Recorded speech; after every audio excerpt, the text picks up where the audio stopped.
Egunon guztioi, agintariak, enpresa munduko ordezkariak, lankideak, lagunak, ongi etorri, eskerrik asko.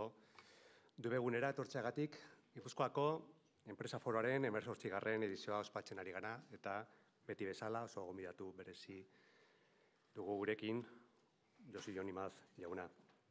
El Foro Empresarial de Guipúzcoa cumple hoy su 18ª edición y lo hace como siempre y más en los tiempos y semanas actuales, intentando aportar respuestas,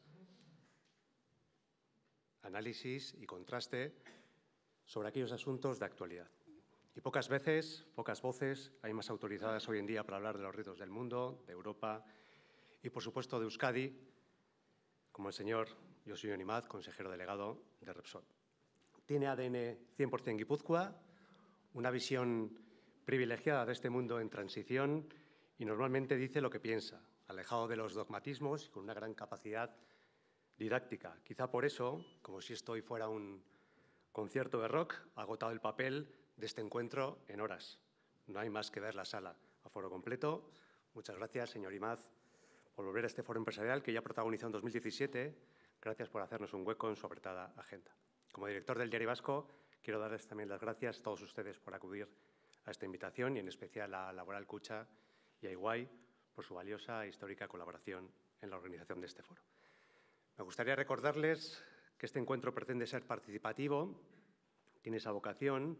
Para ello pueden realizar sus preguntas a través de las tarjetas que se han repartido. Somos casi 300, así que tengan piedad conmigo, por favor. A continuación, me permitirán que ceda la palabra a don José María Vergareche, presidente del Diario Vasco.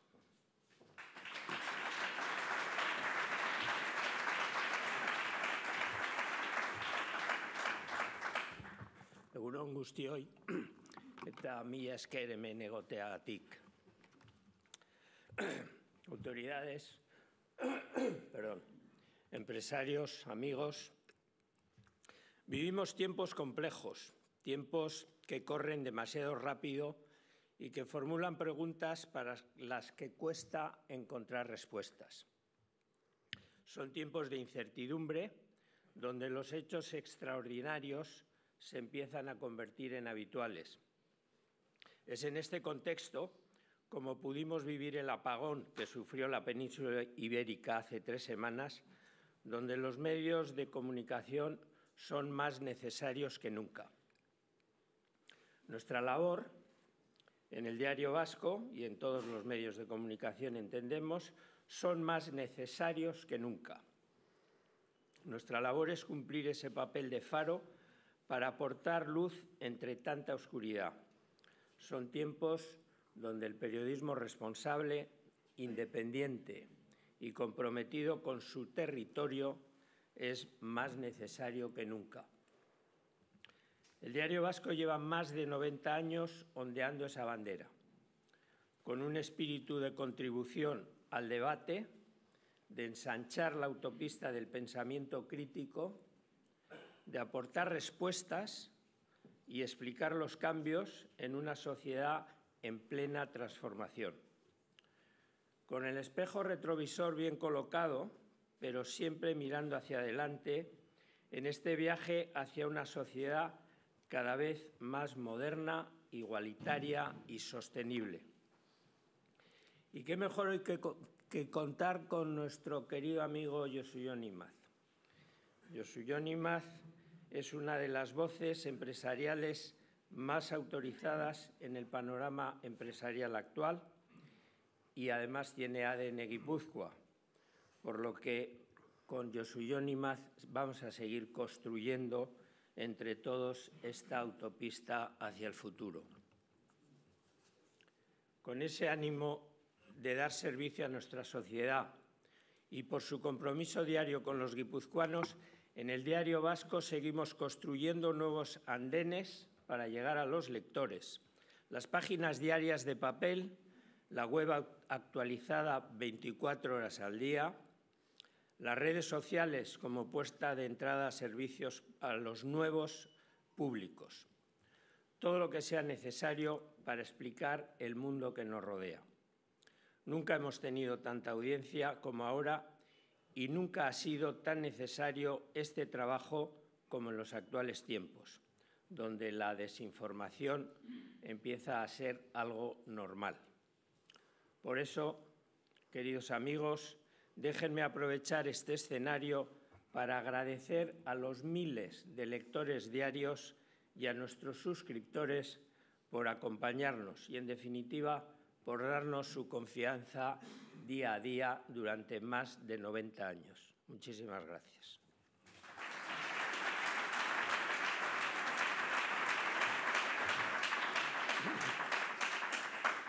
Muchas gracias, don José María Vergareche, por su intervención. Corresponde ahora el uso de la palabra a don Adolfo Plaza, presidente de Laboral Kutxa.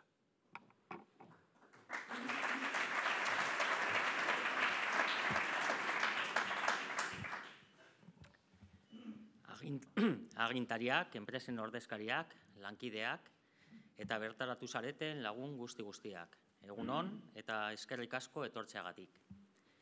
Jose Maria Bergaretxe jauna eta Pablo San jauna agur berezia zuentzat ere. Plazer handia da zuekin batera berriro ere ekimen honi bultzada ematea. Eta bertaratu zareten gainontzeko guztioi ere, nire esker ona adierazi nahi dizuet. Hasiera-hasieratik enpresa topagune honek pertsona esanguratsuen parte hartzea bilatu du. Eta gizarte honetako herritarren bizitzan eta ongizatean eragiten duten edukiak, zuzenean azalduko zituzten islarien ikuspegi berezia erakutsi nahi izan du. Horretarako, gaurkotasun amorratuenarekin bat egiten duten gaiak azalarazten saiatu gara. Eta ez du zalantzarik pozik egon behar dugula Josu Jon Imazen parte hartzea lortu dugulako. Eskerrak eman nahi dizkizut, Imaz jauna, gure gonbidapena onartu eta gure hitzordura etortzeagatik. Argi dago, zure ardura eremuak garrantzi handienekoak direla gure gizartearentzat. Representa usted a un sector, el de la energía, que ha copado el máximo interés informativo y social en los últimos tiempos. Desde su dilatada experiencia y con la brillantez a la que nos tiene acostumbrados, estoy seguro de que compartirá con todas las personas asistentes interesantes reflexiones que nos aportarán luz y un enfoque diferente sobre el tema. Ciertamente es difícil decir algo sobre el señor Imaz que no se conozca ya. Su trayectoria es tan exitosa como variada, donde destaca su audacia y su particular impronta personal en todo lo que ha llevado a cabo, donde quiero significar el compromiso con nuestra tierra y, a su vez, su excelente desempeño profesional que le ha upado hasta su actual responsabilidad al frente de Repsol. Con todo, revisando en su extenso currículo, señor Imaz, me he topado un dato que me ha llamado la atención, por lo cercano. Y es que el señor Imaz es doctor en ciencias químicas y para mí la química siempre ha sido algo muy cotidiano, familiar, diría yo. No en vano, desde que tengo memoria, el comedor de la casa de mis padres ha estado presidido por un gran cuadro que reflejaba la tabla periódica de los elementos químicos. Y es que mi ama y mi aita ambos son químicos y presupongo que yo estoy aquí gracias a la química que surgió entre ellos. La química, como bien sabe el señor Imaz, es crucial para resolver grandes desafíos globales, como el desarrollo de nuevos medicamentos, la creación de nuevos materiales o la lucha contra el cambio climático. Así que me van a permitir que me despida encomendándome a San Alberto Magno, el filósofo y teólogo considerado patrón de los químicos, para que nos ayude en nuestros retos y, sobre todo, para que nos guíe para manejarnos con acierto ante los grandes desafíos que debemos afrontar como empresas y, sobre todo, como sociedad. Eskerrik asko.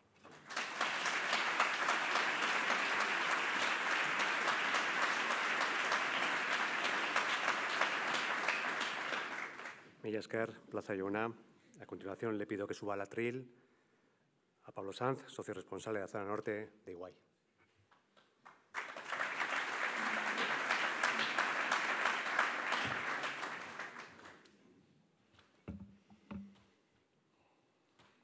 Queridas autoridades, querido Josu Jon, queridos amigos, conocidos, queridos todos, lo primero, gracias por la asistencia. Yo lo decía David, impresionante además, No, Anoeta, para la siguiente, ¿no? Decías antes.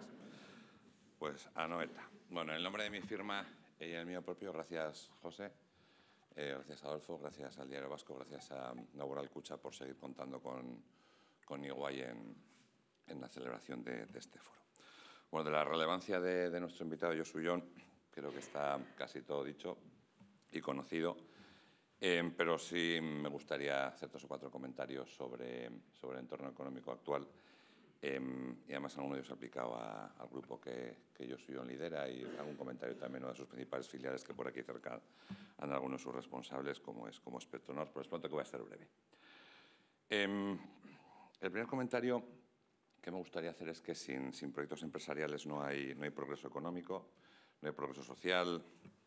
Sin proyectos empresariales exitosos, pues nuestra sociedad no avanza, ¿no? Y eso requiere valentía, requiere inversión, lógicamente, y requiere imaginación. Y sin duda creo que Repsol así lo entiende, que su papel debe tener impacto no solo en el ámbito energético, lógicamente, sino en muchos ámbitos. Y aquí me van a permitir un par de comentarios relacionados con el mundo jurídico al que pertenezco. Repsol no es solo líder en el ámbito de la energía y la movilidad sostenible, destacando, está claro, la apuesta por la transición energética, sino que también lidera muchas iniciativas tributarias, no solo pensando en su sector, sino en toda la economía, especialmente en lo foral, donde su equipo que tienen en Petronor intenta ayudar a la Administración a legislar con buen criterio, no siempre con éxito, también hay que decirlo.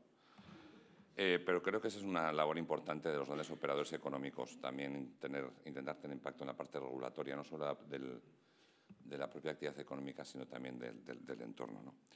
Lo segundo que os voy a contar, esto es un poco más friki, es que en el ámbito legal, Repsol ha liderado dentro de su función jurídica interna la mayor transformación que se ha producido en un grupo económico en España, liderada por su secretario del Consejo, donde han metido digitalización, han metido IA, de hecho ha recibido bastantes premios sobre el tema, y de hecho les contaré que algunos despachos estamos tomando a Repsol como referencia. El segundo comentario es que la industria, además, como os decía, que creo que genera una sociedad más rica, genera sueldos más altos y tiene inversiones tractoras, y aquí también Repsol es un ejemplo donde aquí en el País Vasco, pues bueno, a través de su filial de Petronor, pues destaca la inversión que tiene del electrolizador de 100 megavatios, que serán más o menos, creo que entre 250 y 300 millones de euros de inversión, el corredor vasco del hidrógeno, algunos otros proyectos relacionados con el I+D, que creo que demuestra lo importante que son tener inversiones relevantes y inversiones además y proyectos empresariales con dimensión, que es uno de los problemas que yo creo que tenemos en nuestro entorno, la dimensión de nuestros proyectos. El tercer comentario es que esos proyectos empresariales sí o sí van a requerir captar talento, que sin ninguna duda es uno de los problemas que tenemos en nuestro entorno. Quizás no la generación, porque yo sí creo que el País Vasco tiene buenos centros de formación, aunque también creo que deberían hablar más los centros de formación con las empresas. Pero sí creo que tenemos un problema de retención y de atracción de talento. Y además no nos engañemos, y es una opinión muy personal. Podemos tener gastronomía, podemos tener un tiempo maravilloso, podemos tener buenos sueldos y hasta una fiscalidad razonable, pero sin proyectos empresariales diferenciales, el talento de calidad no vendrá. O vendrá, pero se irá rápido. Pero básicamente porque se aburrirá. Y por eso creo que es muy importante tener proyectos empresariales atractivos. Y no conseguiremos incrementar esos líderes empresariales, sean empresarios, propietarios, altos directivos, de los que tanto necesitamos, ¿no? Y por último, y ya voy terminando, el arraigo. El arraigo que necesitamos para nuestros proyectos empresariales, donde yo creo que todos tenemos que poner algo de nuestra parte. Está claro que la Administración puede ayudar, con una gestión más moderna, me atrevo a decir menos ideologizada, más empresarial, más pública en sentido etimológico de la palabra, de la cosa del pueblo, ¿no? De la cosa del colectivo, porque digan lo que digan, el dinero público sí tiene propietario. Está claro también a veces está haciendo caso a las empresas, pero también ese arraigo tiene mucho que ver con los centros de formación, pensando, como os decía antes, más hacia las necesidades empresariales, intentando entender, y aquí estamos todos, que determinadas inversiones, determinados proyectos requieren la participación y el compromiso de todos los colectivos afectados, empresarios, directivos, trabajadores, la Administración, y que invertir bien supone renunciar a algo hoy para conseguir algo mejor mañana. Y todos en general, y este sí es mi último comentario, creo que debemos seguir poniendo en valor la figura del empresario y de sus empresas, desde los colegios, las universidades, lógicamente los medios de comunicación, reconociendo su papel importante para ser capaz de afrontar esos desafíos colectivos donde, como les digo, creo que los empresarios y las empresas tienen tanto que decir. Así que nada, y ahora sí que he terminado. Muchas gracias a todos por la asistencia y yo soy Jon. Muchas gracias por haber venido.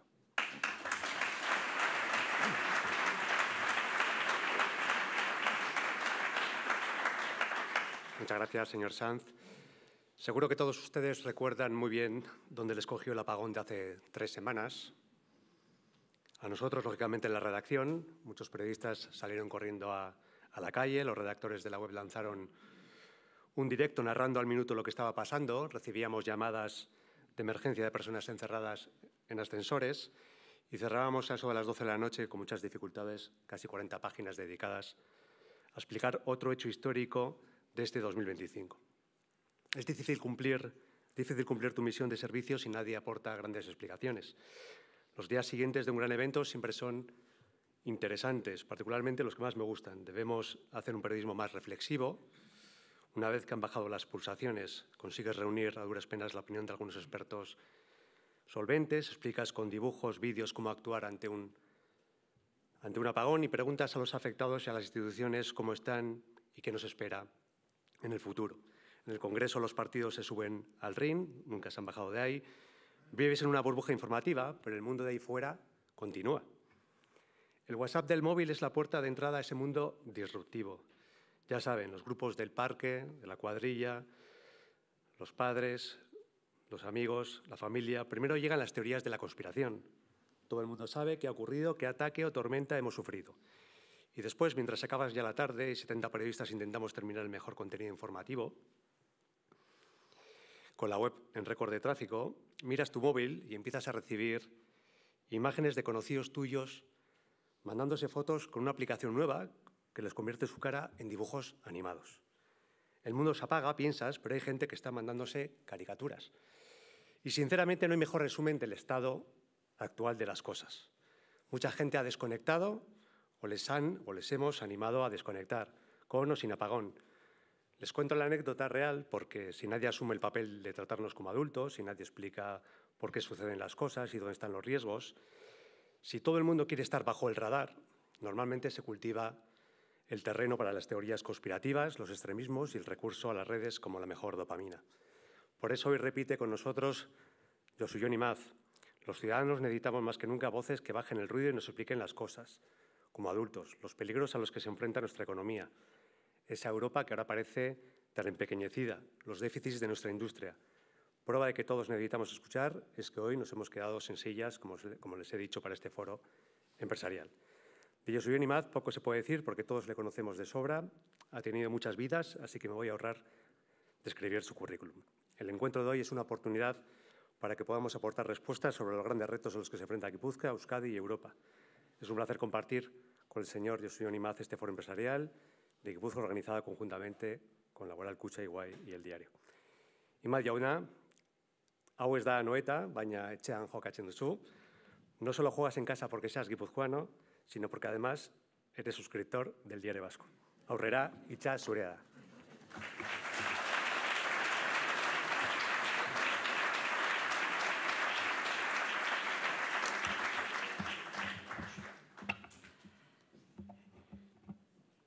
Alkate jauna, lehendakari ordea, Foru Handiko diputatua, gobernuaren ordezkaria, Bergaretxe presidente jauna, agintariok, jaun andreok, egunon guztioi, eta benetan impresionatu egiten du hemendik.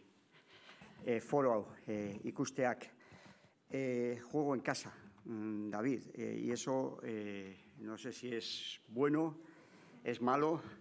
Juego en casa porque como guipuzcoano, de Zumárraga, aunque ya con 44 años en Donosti, ya bueno, puedo empezar a decir un poquito sobre Donostiarra con permiso del alcalde, porque vi este periódico en la cocina de casa desde que nací y aprendí a ver antes que a leer, porque a Donceles se le veía antes de lo que se leía, y lo sigo leyendo 60 años más tarde. Entonces, a partir de aquí solo puedo estropearlo, porque no sé si lo de jugar en casa, y me remito al símil futbolístico de las últimas semanas, no sé si es bueno o es malo. Por eso, pero sí quiero decir que estoy a gusto aquí, ¿no? Y hoy sí me gustaría empezar reflexionando sobre algo sobre lo cual ya Pablo ha puesto la pelota prácticamente en el área, por seguir con el símil futbolístico, que es la necesidad que tenemos de tener una sociedad competitiva, con más oportunidades para las personas. Y cuando digo más oportunidades para las personas, estoy pensando sobre todo en los jóvenes, en la siguiente generación. Y sí me gustaría, además, pues analizar la importancia que la industria y la energía tienen para conseguir este objetivo. Y hablar de esto en Guipúzcoa me da un poco de pudor, porque bueno, uno puede hablar en otros sitios de esto, pero si algo ha tenido este territorio toda la vida es que ha sido un territorio muy competitivo, históricamente, desde hace siglos. Y además con capacidad para adaptarse a entornos que son muy cambiantes. Y alguno puede pensar que lo que estamos viviendo ahora es inédito, que estamos en un tiempo de cambios, volátil, tendemos siempre a maximizar los tiempos que vivimos. Y mi punto en esto es que los tiempos siempre han sido difíciles, cambiantes e inéditos. Y sin salir de este territorio, podemos pensar, por ejemplo, en la situación de la segunda mitad del siglo XVIII. Las ferrerías guipuzcoanas era el principal sector de actividad aquí. Exportaban en aquel momento productos elaborados con hierro a Europa, a Asia, al Extremo Oriente, en el siglo XVIII estamos hablando, a América. Y de repente, claro, entró una nueva tecnología en Europa, que era la tecnología de los altos hornos, y los costes de las ferrerías eran inasumibles, empezaron a perder competitividad, no había alternativa para los jóvenes, la única alternativa era el caserío, y el caserío daba para el mayorazgo y para nadie más, pues no se podía dividir el terreno. Y la única alternativa económica en aquel momento era que los jóvenes emigrasen, que emigrasen a América concretamente. ¿Cuál fue la primera reacción de este territorio en aquel momento? Ni siquiera en estos somos originales, pedir aranceles para que el producto de los altos hornos no pudiese entrar en los territorios forales. Evidentemente aquello fracasó inmediatamente, porque estas cosas nunca funcionan, y hubo que empezar a buscar nuevas alternativas. Y la respuesta en aquel momento, a finales del siglo XVIII, en tiempos de la Ilustración, fue apostar por la competitividad. Las ferrerías de Rentería y la de Iraeta, en Cestoa, incorporaron la tecnología de la fandería. La fandería lo que hacía era pues una especie de segundo proceso, no soy un experto en esto, pero de laminación, pero lo que hacía era dar un acero de más valor añadido y más ligero. Munive, Xavier de Munive, con Narros y con otros, crearon la Real Sociedad Vascongada de Amigos del País, pensaron qué se podía hacer en aquel momento, salieron fuera, trajeron a Proust. Adolfo, puedes preguntar en casa, el de la ley de Proust, de la química, vino a yo, por cierto, también me casé con la química digo de verdad, o sea, me pasó como a tus padres, yo también me casé con una química y me ha pasado lo mismo que a tus padres, luego ninguno de mis hijos ha seguido ese camino. Y trajeron a Proust, de las leyes de la química a Vergara, empezó a investigar, empezó a enseñar, empezaron a traer talento de fuera. Trajeron a los hermanos Elúyar, entre otros, que eran unos riojanos, que vinieron a Vergara. En Vergara descubrieron el wolframio, buscaron al mejor metalurgista que había en ese momento en Europa, que era Chabanot, lo trajeron de París. Chabanot, con un grupo de investigadores en Vergara, desarrolló las tecnologías de purificación por primera vez del platino. Prepararon a los jóvenes para que siguiesen en esta labor. El propio Munive llevó a su hijo Ramón, le mandó a París, donde estudió con el maestro Lavoisier, otro de las leyes de la química, la ley de Lavoisier, fue a Freiberg, Alemania, fue a Suecia, desde allí mandaba planos, mandaba ideas sobre cómo transformar las ferrerías. Y yo me atrevo a decir que aquel mundo en el que se enfrentó esta gente a finales del XVIII era mucho más inhóspito que el que es el nuestro al día de hoy. Era tan cambiante como es el de ahora. Tenían mucho menos instrumentos para hacer frente a esta situación. ¿Y cuál fue la respuesta que dieron aquella generación en el siglo XVIII en aquel momento? 3 palabras: competitividad, competitividad y competitividad. Esfuerzo y trabajo, formación y apuesta por el talento, aprender idiomas, salir sin complejos a formarse, ser atractivos, hacer un territorio atractivo para que Proust y Lavoisier y esta gente pudiesen venir de París aquí, a Vergara. Que luego, bueno, esto ya lo dejamos para otro día, pero cuando uno lee las cartas de Proust en Vergara, también había dificultades entonces para tener talento. Las cosas que decían en Vergara en aquella época de las costumbres un poco liberales en lo personal que tenía Proust y las cosas que decían de él, eso da para otro capítulo, pero tener una sociedad abierta para atraer talento, ser capaces de hacer una apuesta por la tecnología y la innovación. Y creo que la respuesta que debemos de dar hoy, en el año 2025, no difiere cualitativamente de la respuesta que dieron nuestros ilustrados en el siglo XVIII. Y creo además que no debemos irnos hasta el siglo XVIII para buscar referentes. Yo reivindico ese entorno industrial y tecnológico vasco y en este caso, además, fundamentalmente guipuzcoano, que hemos conocido durante décadas y que ha tenido el valor del esfuerzo, el trabajo, la integridad, el emprendimiento, la asunción del riesgo, la innovación, la tecnología como principales objetivos. Y todo esto hizo de Euskadi y ha hecho de Guipúzcoa un territorio particularmente competitivo. Y yo reivindico a esa generación de empresarios, esa generación que en unas circunstancias particularmente difíciles, porque llevaron a cabo toda esta actuación bajo amenaza, sabiendo que aquello que estaban llevando a cabo les exponía en todo momento, y sin embargo apostaron siempre por el emprendimiento, apostaron por garantizar el que sus trabajadores pudiesen seguir teniendo un proyecto en el que vivir, apostaron por la competitividad y apostaron por el valor social de la empresa. Un compromiso sin echar la toalla, que podía ser lo más fácil para muchos en aquel momento, y convencidos que para competir en un mundo global tenían que seguir haciendo esa apuesta. Hace unas semanas acompañé, María Luisa, te he visto ahí, acompañé a tu hermano José Mari en la presentación del libro La caverna sobre el secuestro de tu padre, Jesús Guibert. Y tuvimos pues una reflexión interesante, un diálogo entre José Mari como autor, que era lógicamente el protagonista de la jornada, y yo como presentador. Y yo creo que Guibert, José Mari Corta, José Alberdi, que tomó la presidencia de Adegui en aquel fatídico agosto del 2000, en el que aceptar la presidencia de Adegui en aquel momento era aceptar directamente una sentencia de muerte, Miguel Azpiur, José Mari Vizcaíno, José Mari Rizurchegui, Jesús Alberdi, podría seguir, pues soy muy injusto, pues se me están olvidando muchos más, evidentemente, de los que estoy diciendo, apostaron por un país competitivo en las circunstancias más difíciles que podemos imaginar. Y yo creo que ellos tienen que ser nuestro modelo también en estos tiempos. Y yo tengo la sensación de que hemos sido injustos con ellos. No les hemos reconocido suficientemente lo que han hecho como generación y que nos hayan permitido llegar hasta aquí. Y algunos de ellos todavía están vivos, con lo cual dejo el mensaje porque creo que todavía estamos a tiempo para este reconocimiento. Y estando en casa, y en esta casa tampoco quiero olvidar a Santi Oleaga, que también comprometido con un proyecto empresarial en unas circunstancias difíciles, en este caso la defensa de la libertad de expresión de un periódico que también, de un gran periódico, el Diario Vasco, que también nos fue arrebatado. Por tanto, vivimos tiempos también complejos. Vivimos tiempos en los que en Europa estamos perdiendo competitividad. Y creo que tenemos que ser muy claros en el diagnóstico, si no nos podemos equivocar en las recetas. Y creo honestamente que tenemos que reaccionar. Y perder competitividad significa exactamente igual que lo que significaba en el siglo XVIII.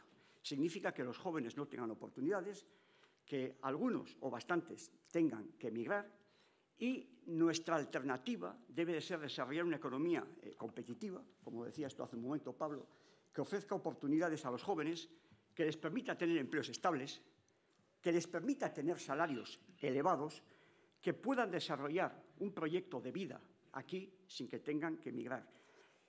No pasa nada porque alguno emigre y luego traigamos a otros. Esto tiene que ser un flujo de suma cero, de suma positivo, pero tenemos que dar oportunidades a la gente joven. Y esto lo permite tener una industria competitiva con servicios de alto valor añadido. El informe Draghi, del cual todos habéis oído hablar, no deja lugar a dudas. Necesitamos un cambio radical, dice Draghi. Mi temor con el informe Draghi es que termine siendo, como cuando vais a un hotel americano y como suele haber en la mesilla de noche siempre una Biblia metida, pues que el informe Draghi termine siendo una cosa así, es decir, algo que tenemos muchos encima de la mesa, o casi todos, que lo lee más o menos el 5 o 6%, y luego aplicar todos los preceptos no lo aplicamos prácticamente nadie. Y eso es un riesgo que no nos podemos permitir. Porque Draghi parte de una realidad que no podemos obviar. Hace 15 años, o sea, no en la prehistoria ni en el siglo XVIII, hace 15 años, la economía europea y la economía norteamericana tenían la misma dimensión. 21-22% del PIB mundial aproximadamente. Han pasado 15 años. Hoy la economía norteamericana supone el 26% del PIB mundial. No es que nos haya pasado China, no. La economía norteamericana ha subido al 26% de la economía mundial. Y la europea es el 17% de la economía mundial. Nos hemos quedado atrás. Y creo que esto tiene que formar parte del análisis. Por tanto, debemos centrar todas las políticas públicas a todos los niveles de la Unión Europea en la competitividad de la economía. Debe de ser el foco absoluto de todas las políticas y las instituciones en el marco de la Unión Europea. Y no caben excusas. Yo estoy seguro que en esos momentos hay algunos pensando que IMAZ está dando una visión muy economicista de lo que tiene que ser una sociedad, cuando para otros pueden decir perfectamente que las prioridades tienen que ser el bienestar social, que la prioridad tiene que ser la sostenibilidad, que la prioridad tiene que ser la autonomía estratégica. Bueno, podría empezar a rebatir este argumento personalmente, pero es más sencillo ampararse en Draghi otra vez. Y Draghi, en su informe, deja muy claro que sin competitividad y sin una economía focalizada en el crecimiento no va a haber servicios públicos de calidad. Sin competitividad no vamos a mejorar en sostenibilidad. Y si alguien tiene dudas, que mire dónde han estado los grandes desastres medioambientales de los últimos decenios, al otro lado del bloque, el telón de acero en aquellos países que prometían el paraíso social, ahí han estado los desastres medioambientales del último siglo.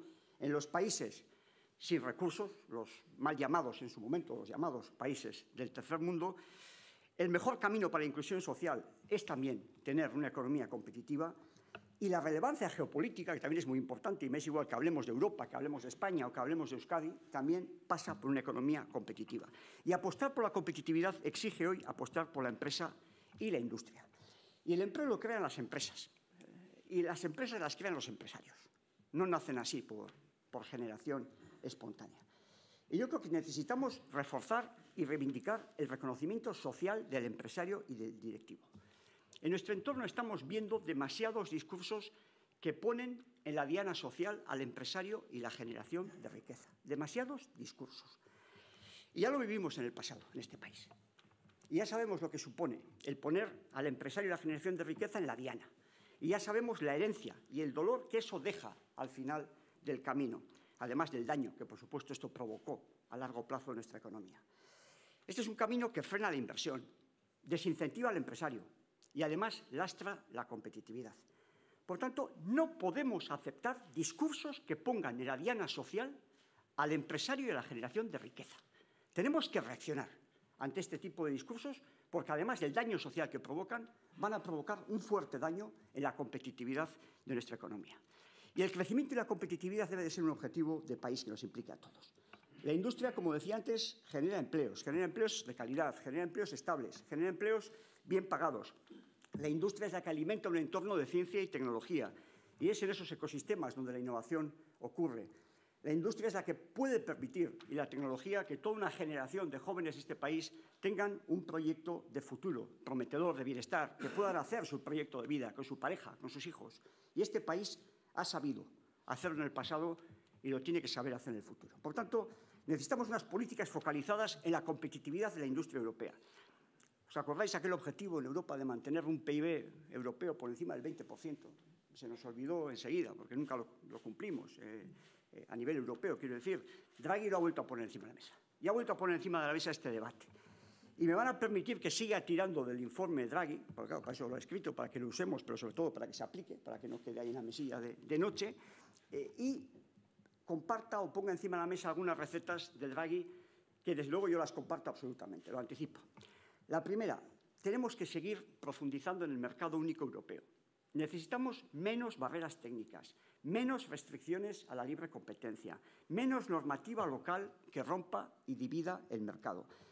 Si queremos tener una economía competitiva como la norteamericana, necesitamos tener un mercado europeo. Y para esto necesitamos un mercado de 450 millones de personas, porque eso es lo que va a permitir tener competitividad en el sistema, tener grandes empresas europeas, tener líderes europeos, que tiene que ser un objetivo que siempre hemos buscado todas las administraciones, fomentar el que las empresas crezcan, el que tengamos empresas de mayor tamaño. Aquí en Euskadi siempre ha sido, durante décadas, y bueno, pues se han hecho esfuerzos en esa dirección, pero sigue siendo una de las debilidades de la economía vasca el pequeño tamaño de nuestras empresas. Segundo, análisis del informe Draghi. Debemos reducir el peso regulatorio que sufren las empresas. Para el 60% de las empresas europeas, la enorme regulación supone el principal obstáculo para la inversión, para el 60% de las empresas europeas. Necesitamos un menor número de leyes, un menor número de reglamentos, un menor número de ordenanzas, un menor número de directivas. Necesitamos, en definitiva, un menor coste regulatorio para las empresas. Fijaos, en las mismas semanas Draghi presentó el informe en torno al verano, yo creo que primeros de septiembre, esas mismas semanas en las que Draghi estaba diciendo esto, la Comisión Europea aprobó la Directiva de Reporte Corporativo de Sostenibilidad. Algunos la conoceréis y unos cuantos lo habéis sufrido. Bueno, pues esta directiva que se aprueba en el mismo momento en el que Draghi está diciendo esto, a la empresa a la que represento le ha multiplicado por 4 los costes de reporte de sostenibilidad. Un creciente número de personas dedicadas sencillamente a reportar, más asesores, más consultores, más... Todo esto, evidentemente, con coste para la empresa, con reducción de la competitividad y, al final, lastrando la capacidad de inversión que tiene una empresa. Pero no quiero caer en el pesimismo. Primero, porque no es bueno, y segundo, porque sería injusto. Creo que la nueva Comisión Europea está empezando a girar el barco. Está empezando a cambiar. Escucha a las empresas estos últimos meses, lo cual es muy importante. Incluso ha lanzado la iniciativa llamada Omnibus para la reducción de la intensidad y dimensión de los reportes de las empresas. Esto es bueno. Mi mensaje es que necesitamos mucha más velocidad y a todos los niveles, porque esto nos pasa en todos los niveles de la Administración. Los incrementos de costes regulatorios se producen cada día. Una ley y una norma se aprueba de repente, pero luego dar marcha atrás y reducir esos costes brutales para las empresas cuesta mucho tiempo y afecta a la competitividad y a nuestro modelo social. El tercer y último aspecto que quiero destacar del informe, y es, David, para lo que me habéis invitado, aunque bueno, igual no doy muchas pistas, es la parte relativa a la energía. Y aquí también el análisis es rotundo. Y si alguien tiene alguna duda, que abra la mesilla de noche, que coja la página 31 del informe de Draghi y leerá aquello de los altos costes energéticos son un obstáculo para el crecimiento.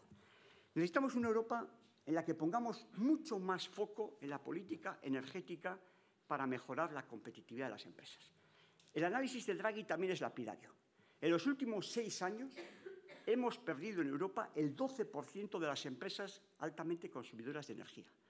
12%. Esto quiere decir que los sectores del acero, el sector del aluminio, el sector del papel, el sector de la química o el sector del cemento, 1 de cada 8 empresas, ha cerrado en los últimos 6 años. Y la primera razón son los costes energéticos altos, europeos, en comparación con nuestros competidores.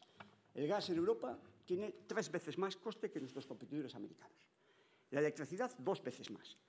En el fragor de la crisis de la guerra de Ucrania hemos llegado a pagar 10 y en algún momento hasta 15 veces más el gas que nuestros competidores norteamericanos. Necesitamos políticas energéticas. Ahora tenemos en todos los ámbitos políticas de transición ecológica. Como dice Ángel Ertxundi en su libro Azkenak Beste, izenik ez duenak nola izango da izanaren jabe. Aquello que ni siquiera tiene nombre, ¿cómo va a tener existencia? Necesitamos políticas energéticas que se llamen así, con el foco en la energía y no subordinadas a la ecología. Porque una política energética tiene que estar subordinada a un triple objetivo, el llamado trilema. Primero, garantizar la seguridad de suministro. En Europa nos olvidamos de esta prioridad y nos echamos en brazos de Rusia, en lugar de apostar por nuestra propia generación de energía, incluyendo el gas natural.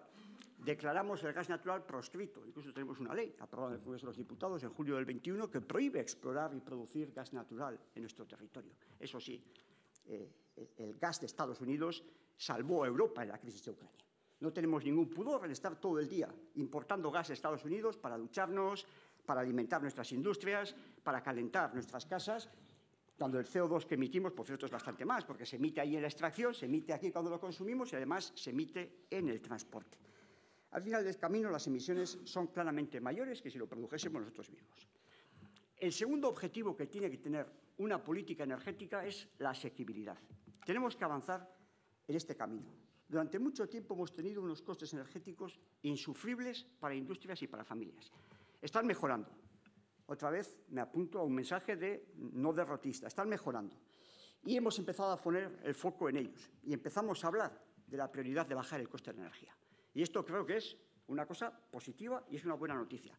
Y como dice Draghi, necesitamos velocidad en este camino. Nuestra industria necesita energía a precio competitivo y tenemos que usar todos los recursos disponibles para ello. Y el tercer objetivo debe ser una economía y una energía sostenible, descarbonizada.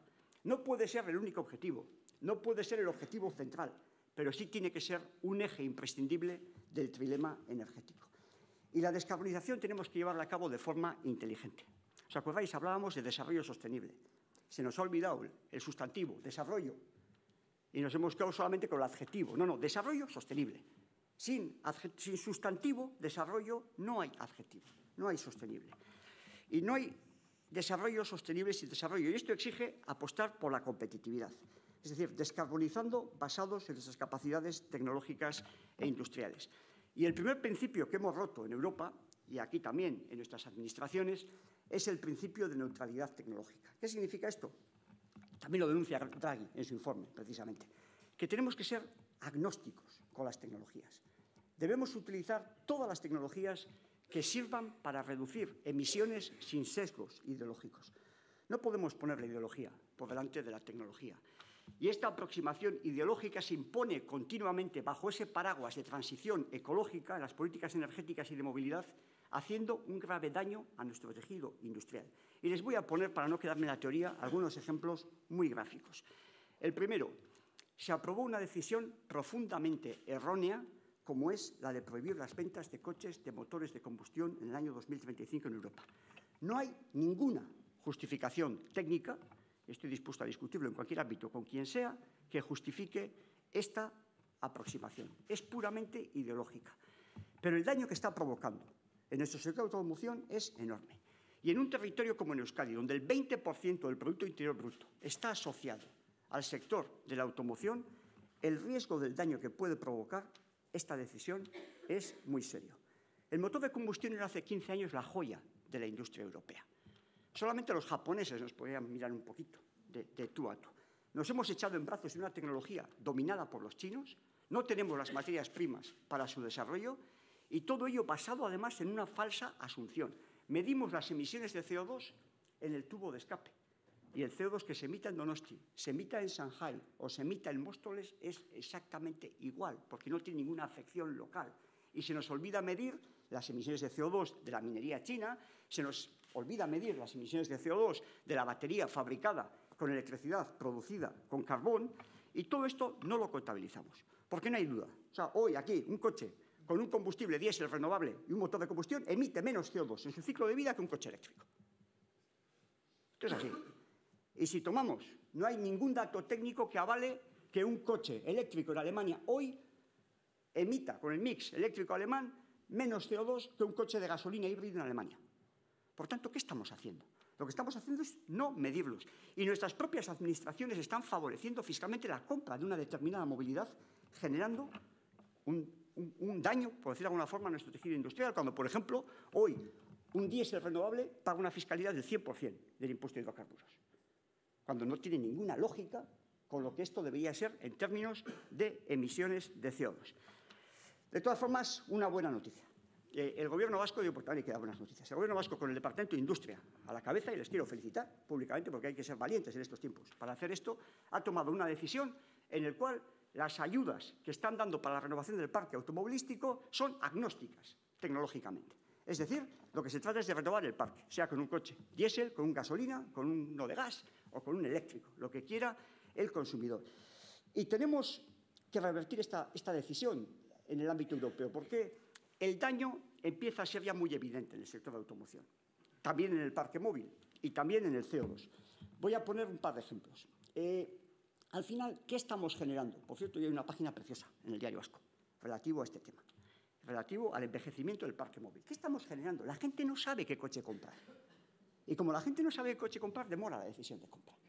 Teníamos una vida media de coches de 8 años en el año 2008. O sea, la vida media de un coche era de 8 años. Hoy es 14,9, dais el dato de Guipúzcoa.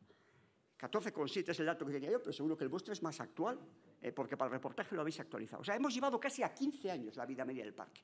¿Qué significa esto? Que cada vez tenemos coches más viejos, coches que podían emitir mucho menos CO2 simplemente renovándolo, simplemente renovando un diésel con la motorización de hoy, o un gasolina con un Euro 1 llamado del año 2000, bajarían en un 28-30% las emisiones de CO2.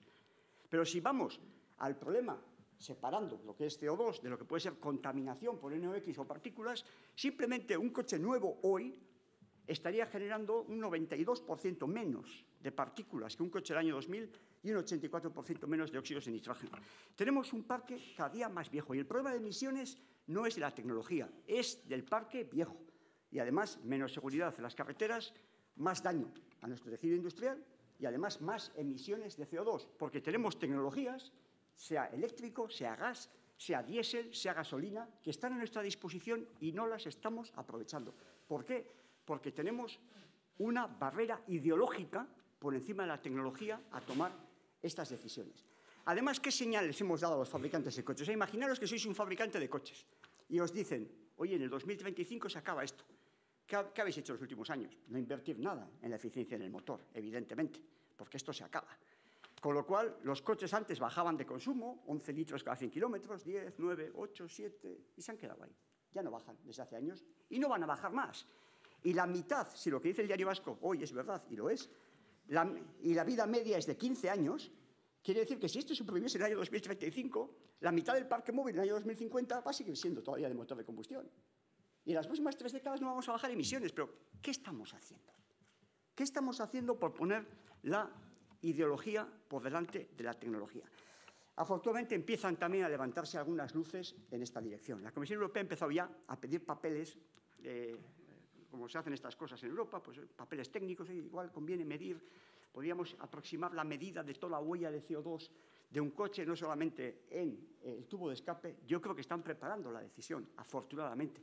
Y luego hay gobiernos como Alemania, Italia y demás que están empujando fuertemente en esta decisión de revertir la prohibición del motor de combustión. El problema no es que se va a revertir, yo estoy convencido que no se van a prohibir los motores de combustión en el año 2035.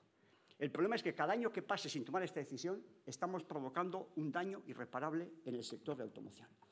Y otro aspecto en el que también pone el foco el informe es en el pago de los derechos de CO2 por parte de la industria europea, bajo la promesa de unos mecanismos de ajuste de CO2 que va a hacer que cuando importemos productos paguen un mecanismo de ajuste en frontera y, por tanto, podamos ser competitivos.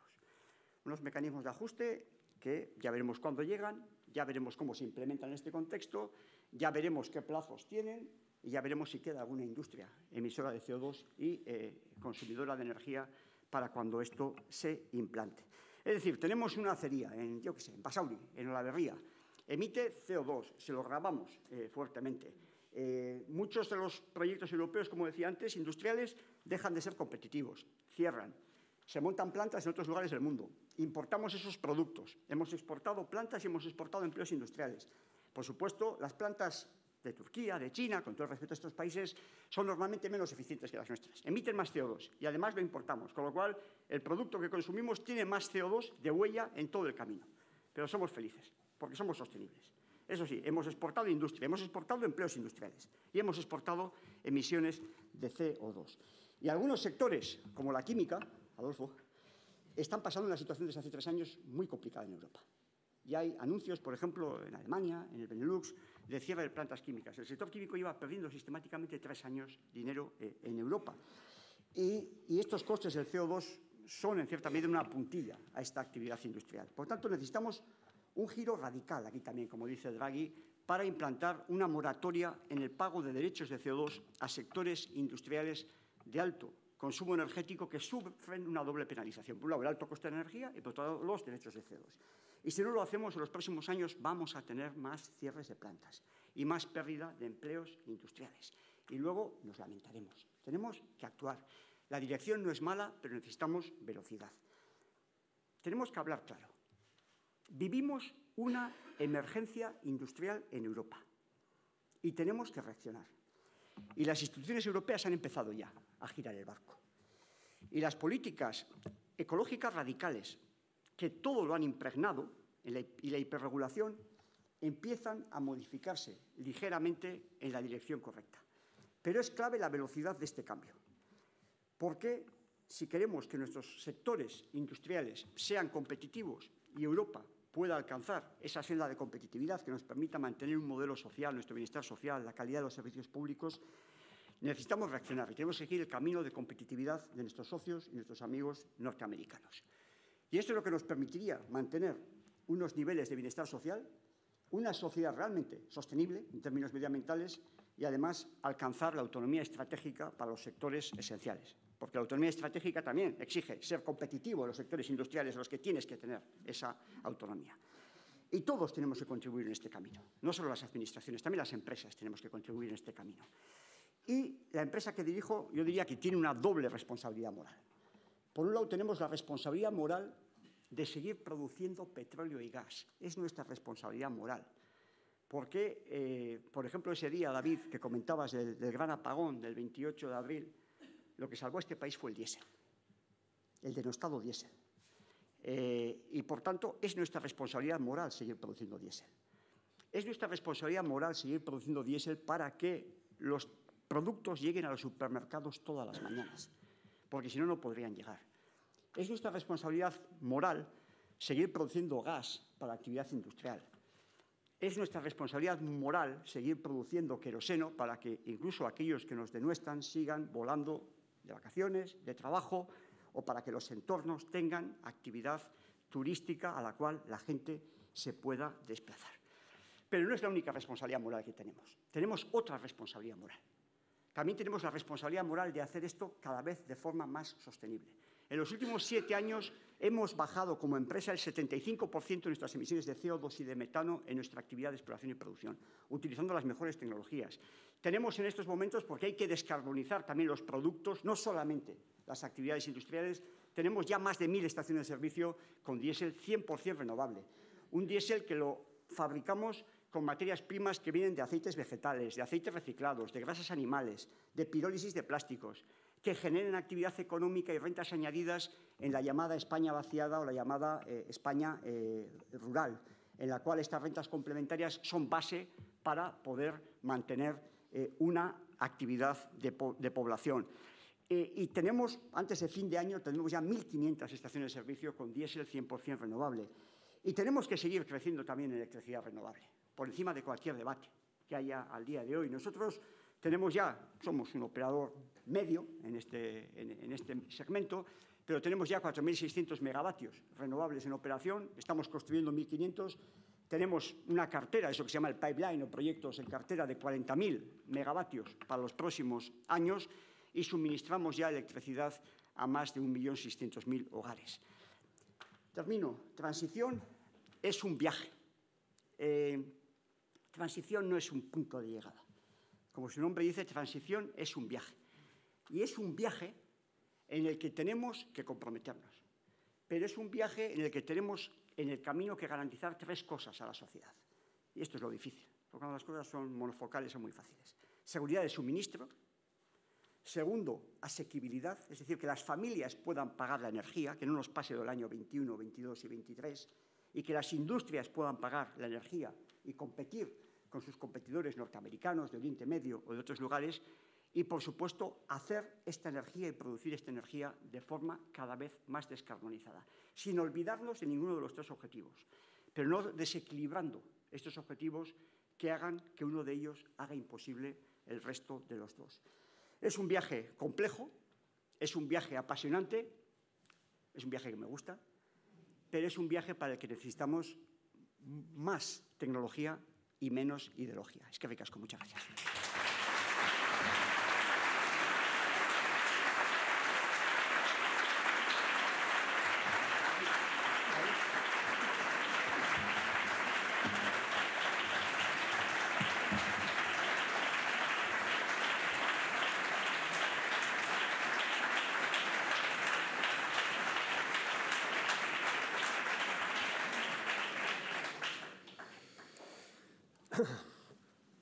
Eskerrik asko, Imad Jauna. Comenzará el turno de preguntas. Espero que estén a la altura de la ponencia. Les recuerdo que pueden seguir escribiendo sus cuestiones en las tarjetas que se han repartido. Normalmente suelo empezar siempre con la misma pregunta y hoy no voy a cambiar. Y hoy es el día dedicado además por quien la va a contestar. Si tuviera que comprarse un nuevo vehículo, ¿qué tipo de coche se compraría? ¿Sabes cuál es el problema, David? Que tú me haces aquí esta pregunta, pero a mí, que no tengo ni idea de coches, o sea, yo no soy ni un experto en coches, hay gente que me hace aquí esa pregunta en la calle. Y algo nos está fallando cuando la gente está preguntando eso. enlazo esto con la incertidumbre a la que antes hacía referencia. La gente no sabe qué coche comprar, porque todas las señales que estamos lanzando en el ámbito europeo hacen que esto sea una decisión compleja. Y claro, lo que está pasando es lo que pasa, que tenemos un parque viejo, menos un impacto negativo en la actividad industrial y encima no bajamos emisiones. Claro, y alguno puede pensar, seguro que alguno ha pensado en la conferencia, no me digáis que no. Claro, ¿qué va a decir si es Repsol? No, si no nos engañemos, el programa, no quiero ser cínico, porque no es un tema evidentemente para ser cínico, y además el director de comunicación de Repsol me está mirando ya con mala cara cuando intuye lo que voy a decir. Es que esto no le perjudica a Repsol, ni a los... Porque claro, si sustituimos el parque automovilístico y los coches consumen un 30% menos, nuestras ventas bajan un 30%. Si los fabricantes de coches se les quita la decisión de prohibir el motor de combustión, ¿qué va a durar hasta el año 2050? Hasta el 2050 quedan años. Y empiezan a reducir y a invertir en eficiencia de los motores, las ventas bajan. O sea, esto es un daño a la industria de automoción, es un daño social y es un daño a la emisión de CO2. Por tanto, cerramos paréntesis. Esto, desde luego, lo que he dicho, beneficiar no nos beneficia. Y vamos ahora a la pregunta. Yo diría, lo que tenemos que hacer, y en ese sentido yo creo que este proyecto de ayudas del Gobierno vasco, si se articula bien y si además pues tiene los complementos en todas las administraciones, y le he visto ahí a la entrada a Arantxa Tapia, que además también peleó fuertemente por defender esta visión agnóstica de la energía y de la apuesta por la industria. Lo que tenemos que hacer es que la gente se compre el coche que quiera y el coche que necesite. Pues yo no soy sospechoso. A mí me tocó poner en el año 2010, si no me falla la memoria, en marcha, llevaba en Repsol la Dirección de Nuevas Energías y conjuntamente con el EVE, el primer servicio de recarga eléctrica con Xavier Garmendia, que era el viceconsejero en aquel momento de Medio Ambiente, el primer servicio de recarga de coches eléctricos en el país. Esto también es parte de la solución. Lo que tenemos que conseguir es, yo, pues como muchas veces me tengo que desplazar en coche de Donostia a Madrid, demasiadas veces, pues para eso mi mejor opción, la mía, es un diésel, porque es lo que me permite mucha autonomía. Y luego a partir de aquí, pues oye, pues uno puede optar legítimamente por un coche de gasolina eficiente, un coche de gasolina híbrido. Otros pueden tener la vocación de comprar un eléctrico, porque les es cómodo para moverse por las ciudades. Yo prefiero apostar, pero esto ya es un poco de chauvinismo, por tecnología del país y así, por eso me gustan más los motores de combustión, pero esto ya es una opción subjetiva mía. Pero yo diría, tenemos que conseguir que cada uno se compre el coche que quiera y las ayudas vayan vinculadas a la descarbonización y no a la tecnología. Y que quitemos la incertidumbre, que la gente sepa qué comprar, porque los primeros que están, con todo el respeto a ellos, porque los entiendo, los primeros que están absolutamente desconcertados son los fabricantes de coches. Pues claro, tampoco les están llevando al camino de la electrificación total y tampoco pueden mantener las inversiones en dos sistemas. Con lo cual están dando un paso en una dirección en la cual se pueden encontrar que el camino se les va a hacer difícil en el futuro. Pero cuanto antes hay que quitar incertidumbre, David. Anotamos diésel, entonces. No. Que no sabemos qué coche comprar. Oye, un ejemplo, a mí cuando mi hijo me preguntó hace poco tiempo, para las necesidades que tenía, qué coche tenía que comprar, si quería comprar un diésel, le dije, desde mi punto de vista, el coche para ti no es un diésel. Depende de los kilómetros que hagas, depende de tu... Cada uno tiene que comprar un coche adaptado a las necesidades que tiene. ¿Y tú quieres un eléctrico para la ciudad o un eléctrico enchufable? Perfecto, un híbrido enchufable. ¿Quieres un híbrido, un diésel, un gasolina? Que sea una opción personal de la gente y que, lógicamente, ayudemos a la renovación del parque. Que nadie sepa qué coche comprar teniendo dinero. Vivimos una sociedad acomodada, con una renta alta. Describe perfectamente la desorientación de Europa y describe realmente el problemón que tienen las empresas que han creado dos líneas de automoción, una para electrificación, otra para combustión, y ahora no saben qué hacer. Bueno, tenemos una sociedad acomodada en algunos sectores. Tenemos sectores en esta sociedad y en todas las sociedades europeas que, evidentemente, algunos lo pasan justo, otros medianamente y otros mal. Entonces, y en ese sentido también una reflexión social. Y hablo del ámbito europeo porque tenemos aquí una persona a la que además aprecio mucho, que es la diputada de Hacienda de Guipúzcoa. Hablo de política fiscal europea, no de política fiscal a nuestro nivel, en conjunto. Es que tenemos un perfecto sistema de transferencia de renta de los pobres a los ricos.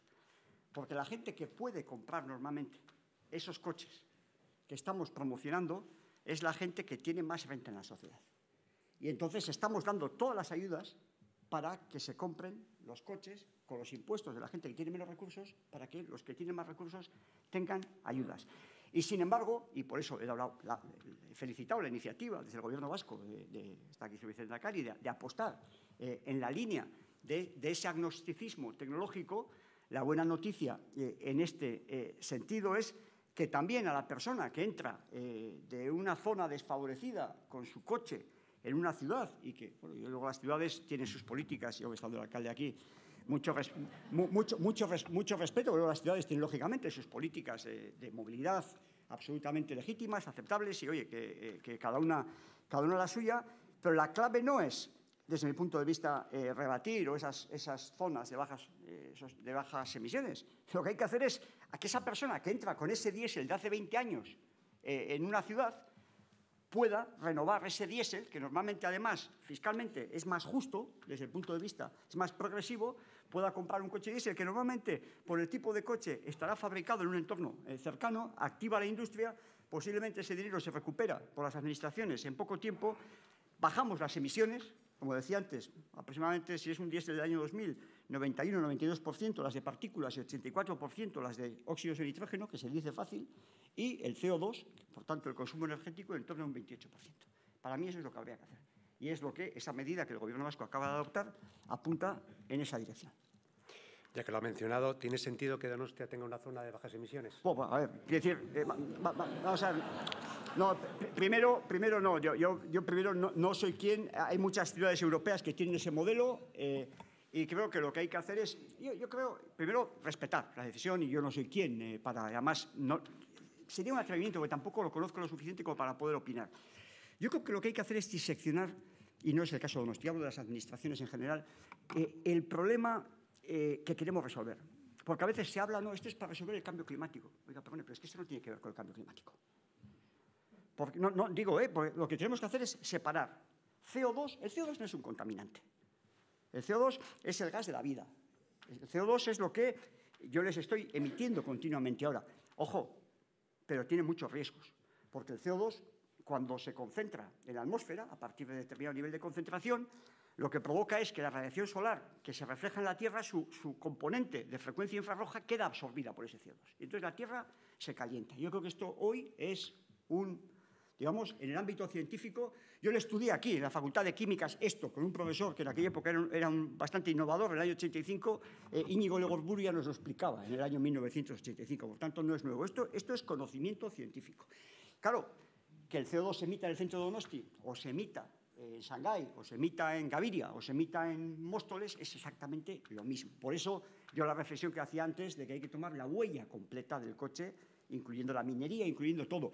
Y luego hay otro problema que es los elementos contaminantes, óxidos de nitrógeno y lo que son partículas. Y en ese sentido es totalmente respetable que un ayuntamiento opte por rebajar esos niveles en determinadas zonas de una ciudad. El ayuntamiento le toca hacer eso y tiene que decir si lo hace o no. No es mi función debatirlo, pero me parece una posición razonable y legítima, pero tan importante o más que eso es lo que decía antes. Si renovamos el parque automovilístico, vamos a conseguir un efecto igual o similar. Y, por supuesto, no es incompatible con el otro, en absoluto. Hace unos meses... Creo que he pasado el examen. Igual le hubiera gustado al alcalde contestar a esa pregunta, ¿eh?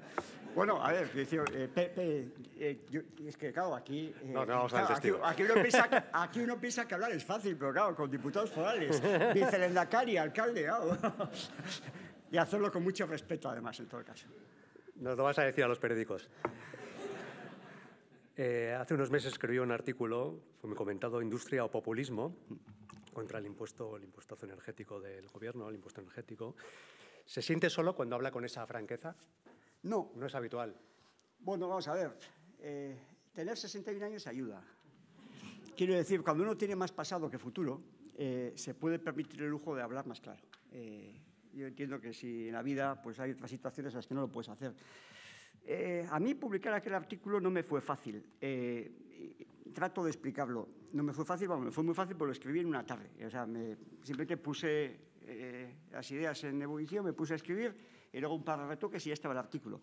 Pero incluso mi propio entorno pues me decía, ojo, no te metas en ese lío, aquí no hay ni una empresa que critique una medida de un gobierno, esas cosas no sé. Vamos a ver, joder, primero, yo hablo con mucho respeto de ese gobierno y de los gobiernos. Segundo, yo tengo una obligación moral, no con mi empresa, tengo una obligación moral también desde el ámbito económico y social con la sociedad. Es que podemos cargarnos la inversión industrial en muchos sectores de este país para los siguientes años. Yo creo que fue una medida, y es pasado, por lo cual cierro página, pero fue una medida que apuntaba directamente equivocadamente creo yo además, revestido de sector energético a la actividad industrial que tenemos, empresas energéticas, sector refino, sector química, que además es curioso porque nosotros no somos como las eléctricas funcionan en otro mercado, nosotros competimos en un mundo abierto. O sea, a mí el precio del diésel y la gasolina me lo marca el barco que entra por el puerto de Bilbao y que viene de Turquía, viene de cualquier sitio y ese es el que te está marcando el precio. Con lo cual, claro, que estés favoreciendo al que no genera empleos aquí, al que fabrica fuera, producto que importas y estés haciendo imposible la transformación industrial de las empresas aquí, bueno, yo creo que fue una idea equivocada. Solo, evidentemente, no estuvimos porque hubo una mayoría en el Congreso de los Diputados que votó a favor de esto y aquí sí entro en el terreno especulativo y subjetivo. Yo creo que fue un alivio para todos, incluso para muchos de los que lo habían propuesto, porque aquello estaba llegando a un punto en el que se empezaba a ver que iba a generar un daño a la inversión. Y, bueno, pues los acuerdos políticos que unos y otros podían tener, pues el dar marcha atrás era difícil. Y, sin embargo, aquello yo creo que supuso un alivio para la inmensa mayoría del Congreso de los Diputados. Me atrevo a decir incluso que para bastante gente del Gobierno que lo proponía. Pero esto ya es subjetivo. Cuando va a Moncloa o a Bruselas y les cuenta lo mismo que ha contado hoy aquí, ¿qué escucha? Vamos a ver, yo esto en Madrid lo he dicho siempre, y la gente escucha con respeto. Creo que este debate, este debate está también. O sea, el debate entre una Europa industrial y las políticas ambientales y cómo hacerlo compatible, creo que es un debate que está también en el seno de los gobiernos. Y esto no es blanco o negro, esto no es de buenos y de malos. Y yo creo que posiblemente en Europa, en general, porque al final gran parte de las políticas que hemos trasladado aquí en todas las administraciones, ha habido un cierto mimetismo respecto a las políticas europeas en los últimos años. Y yo sí creo que en Europa en los últimos 10, 12 años, y esto soy crítico sin tapujos y sin paños calientes y sin medias tintas, en Europa se nos habían olvidado absolutamente 2 de los 3 objetivos de las políticas energéticas. Nos olvidamos de la seguridad del suministro, nos echamos, como decía antes, en manos del gas ruso, nos echamos en manos de las materias primas chinas, hicimos una apuesta por una tecnología que no la teníamos en nuestras manos y estamos inundando nuestro mercado de coches fabricados en el exterior, además con ayudas públicas. Además, se nos olvidó que la energía tenía un precio y afectaba la competitividad y se nos olvidó esa ecuación y nos metimos en una senda alocada de descarbonización que alguno puede pensar, hombre, pero la descarbonización es muy importante, ¿cómo puedes utilizar esos adjetivos? Pero es que el efecto que hemos tenido es el contrario. Trato de explicar. Por ejemplo, si uno analiza las emisiones, es el contrario, uno puede decir, bueno, en Europa hemos bajado emisiones de CO2, es verdad, pero ¿cuánto hemos provocado de incremento de emisiones de CO2 en el resto del mundo las políticas europeas? Pongo un ejemplo. Cuando uno toma los años 22-23, son datos públicos, iros a Carbon Track o cualquiera de estos, emisiones de CO2 en el mundo. ¿Cuál es el sector que más aumenta en emisiones de CO2 en el mundo en los años 22 y 23? Son la generación eléctrica y la generación de calor, fundamentalmente en países emergentes. Producido con carbón. ¿Por qué todo el mundo migra al carbón en los años 2022 y 2023 en el mundo? Porque los europeos, Rusia nos corta el grifo, dependemos absolutamente del gas, nos ponemos a comprar necesaria y alocadamente gas licuado GNL en el resto del mundo, multiplicamos por 3 o por 4 el precio del gas en el mundo, el sur global no puede comprar ese gas, tiene que migrar brutalmente al carbón. 1 kilovatio hora generado con carbón emite más del doble del CO2 que uno generado con gas y aumentan las emisiones de CO2 en el mundo fuertemente. Y luego, además, mandamos a nuestros prescriptores a estos países a decirles es que estáis emitiendo mucho CO2. Y claro, y se rebelan y dicen, ya vale la hipocresía que tenéis los europeos, porque estamos emitiendo mucho CO2 porque vosotros nos estáis impidiendo comprar el gas. Porque cuando tenemos aquí una empresa que quiere invertir en nuestro país en un producto de gas, por vuestras normativas de finanzas sostenibles, vuestros bancos y vuestros inversores les están impactando negativamente y no les dejan a estas empresas invertir en un proyecto de gas en mi país. Y tengo que migrar al carbón. Y esto es lo que está pasando, esto es lo que tenemos que analizar de una forma absolutamente transparente. Y hace 4 o 5 años, bueno, decía estas cosas y te decían de todo, no voy a utilizar adjetivos, que los habéis visto además algunos de ellos en la prensa. Yo creo que ahora estamos empezando a escuchar estas reflexiones, porque estas reflexiones, además, claro, al final las personas, para bien o para mal, tenemos alguna credibilidad por lo que representamos como empresa. Yo lidero y dirijo la empresa que en el año 2019 fue la primera empresa en el mundo, en el sector del oil and gas, que se comprometió con el objetivo de net zero, emisiones net cero para el año 2050. Y eso también da una credibilidad cuando te vas a sentar con el comisario europeo de energía. Y además de esto, ponemos, como dicen los anglosajones, ponemos la boca donde, o ponemos nuestro bolsillo donde tenemos la boca, donde tenemos nuestra palabra. Y el 35% de toda la inversión, de todo el CAPEX de nuestra empresa, año tras año, lo estamos ejecutando en proyectos bajos en carbono. No hay ni una otra empresa del sector del oil and gas en el mundo que tenga estos porcentajes. Y la huella de carbono de la compañía la reportamos y la estamos bajando año tras año. Con lo cual, oiga, lecciones, con todo el respeto, pocas. Lo que tenemos que hacer es equilibrar y tener políticas sostenibles que sean absolutamente compatibles con las políticas industriales. Porque esto no es importante solo desde el punto de vista industrial. También es importante políticamente. Porque ¿qué pasa en Europa? Que si no somos capaces de combinar las políticas ambientales con las políticas industriales y destruimos tejido industrial, estamos dejando un daño social en las personas vinculadas al sector industrial que luego son pasto de cualquier populismo. Y esto es malo, porque al final va a tener sus consecuencias políticas, pero también va a tener sus consecuencias en términos medioambientales, porque luego podemos vivir, digamos, una regresión del péndulo exactamente en la dirección contraria, que es lo que tampoco nadie queremos, porque lo que hemos ganado en materia medioambiental en esta sociedad es muy importante y tenemos que mantenerlo. Por eso cuando a mí me preguntan, ¿tú lo que quieres es una transición para ir más despacio? No, yo no quiero una transición para ir más despacio. Yo lo que quiero es una transición más inteligente, porque posiblemente si produjésemos y si ayudásemos a que los bancos financiasen proyectos de gas junto con las renovables en el sur global, iríamos más rápido. Yo no quiero ir más lento. Lo que tenemos que hacer es tomar medidas menos ideológicas y más analizadas. Antes se ha comentado que el diésel salvó a España durante el apagón. Me gustaría saber dónde le cogió y qué pensó. Joder, no digo dónde me cogió porque tendría que empezar a dar muchas explicaciones. Me cogió... No, luego, era un tema sin importancia, absolutamente, que se le quito, pero me cogió camino de un hospital donde tenía que tener una pequeña intervención. Fíjate esas cosas. Primero no podía ir, no podía llegar, con lo cual, porque estaba todo atascado. Con lo cual, lo primero que hice fue estaba intentando conectar con la empresa. Hubo momentos en que tuvimos conexión, otros no. Aquello funcionaba como funcionaba. Estaba en Madrid. Era imposible desplazarse por la calle, con lo cual me puse unas deportivas, un jersey y unos vaqueros, una mochila al hombro, intenté llegar a un hospital. Llamé por teléfono, pude llamar por teléfono y todo se mantenía igual, y llegué allí, me encontré un mundo, bueno, pues medianamente normal, y nada, fue una pequeña cosa, y luego salí, y, con lo cual pude ver aquello de que el diésel y los generadores estaban trabajando. Seguro que hubo sitios en los que hubo problemas, no tengo ninguna duda, y hubo sitios en los que se aplazaron intervenciones, se aplazaron cosas y demás. Entonces, me pilló así. Pues como todos tenemos nuestra pequeña historia de aquel día, que bueno, nos quedarán en las memorias.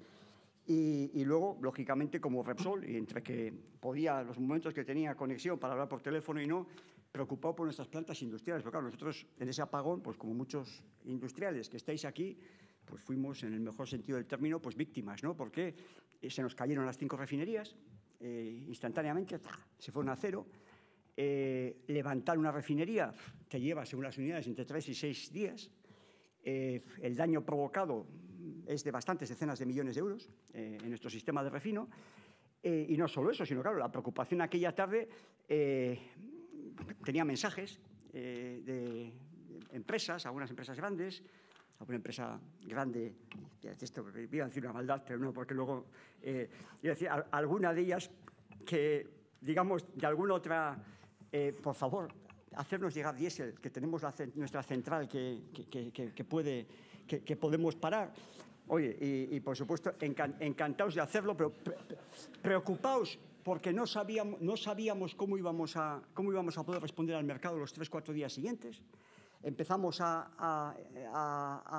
pues eso, llamando, aparte de esa hora que estuve fuera de juego, todo el resto normal, intentando importar como fuese gasoil. Hablamos con la Administración Central y con CORES, la Corporación de Reservas Estratégicas, y el Ministerio de Transición, que actuó magníficamente escuchándonos, en el sentido que les pedimos que se liberasen 7 días de las reservas estratégicas de gasolina y diésel, porque si no nos podíamos encontrar con un problema de desabastecimiento del país en los siguientes días, y luego pues poner en marcha todo aquello. Por tanto, bueno, pues así, como muchas industrias que estáis aquí, que algunos se os cayeron todos los procesos productivos, y a veces levantarlos, y sobre todo cuando lleva ese tipo de productos por un tubo, que a veces se enfrían, que a veces coquifican, que a veces solidifican, que luego hay que romper el tubo, hay que cambiarlo, hay que tal, pues no son procesos fáciles. ¿De cuál cree que es la causa? ¿Qué pensó en su momento y qué piensa ahora? Primero, lo que yo pienso es irrelevante, porque como ha dicho antes Adolfo, yo soy químico, entonces sería por mi parte un atrevimiento absoluto. Yo creo que lo que hay que es, hay una investigación en curso y lo que hay que esperar, y estoy seguro de que llegará a buen puerto esa investigación y que se determinarán unas causas que son las que han provocado que ese accidente o ese apagón haya sucedido. Y luego, yo creo que a veces también es bueno escuchar no solo lo que se dice, sino lo que se hace. Y en ese sentido, pues, hombre, yo creo que también, y son datos públicos, cuando uno mira pues la operación del sistema de red eléctrica, pues cuando uno mira todos los días anteriores y mira a partir del día 29 de abril, pues también se ve una operativa con algunos matices diferenciales, ¿no? Pues, por ejemplo, el nivel de conexiones acopladas de centrales de ciclo combinado de gas 24 horas, pues hasta el día 28 pues puede ser de 7, 6, 5, y a partir del día 29 pues es de 18, 20, 16, 21, es decir, alguien ha decidido con buen criterio llevar, digamos, el coche a un poco menos de velocidad. Y eso, operativamente, me parece razonable. ¿Quiere esto decir, como se ha planteado en algún momento, que esto es un debate de que tiene que haber menos renovables y demás? Yo creo que las renovables son un bien en esta sociedad y son un bien en el sistema eléctrico. Y además creo que son una ventaja competitiva del país. Yo creo que el debate, desde mi punto de vista, ya digo, hay que escuchar las conclusiones, hay que ver cuáles son las conclusiones y por qué pasó todo esto, pero el debate en ningún caso debería ser que tenga que haber menos renovables. El debate lo que es, oye, ¿qué tenemos que técnicamente acoplar al sistema? Y no sé, no soy un experto, esto es más centrales de ciclo combinado, con restricciones técnicas, soportando el sistema por si acaso en todo momento para poder, como dicen los ingenieros eléctricos, tener plantas síncronas que en un momento determinado puedan absorber la inercia del sistema ante cualquier cambio de frecuencia. Pues quizás sea esa la solución, quizás sea más batería, no sé cuál es la solución. Pero yo no creo que sea bueno entrar en un debate sobre las renovables, porque las renovables me parece que son un activo importante y me parece que no solamente es para descarbonizar, sino que además pues, nos puede servir para tener en el futuro un sistema eléctrico más competitivo. Preguntan si considera que la energía nuclear debería tener un papel más relevante en esta estrategia. Es que el problema de esta respuesta es que con lo que diga mañana voy a ser titular en un par de sitios. Y además, si todo el mundo sabe lo que pienso. Y además soy bastante neutro, porque no tenemos plantas nucleares.